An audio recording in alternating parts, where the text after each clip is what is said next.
I told them that no one should be hurt. No one should resist. Just allow them to do whatever that is illegal.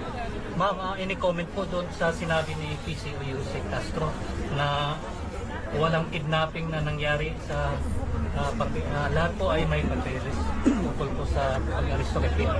Well, it was really kidnapping. You see the comments all around the world from experts.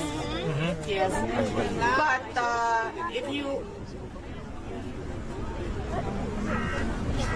but if you talk to lawyers, they call it extraordinary rendition, but for a family member like me, that's kidnapping.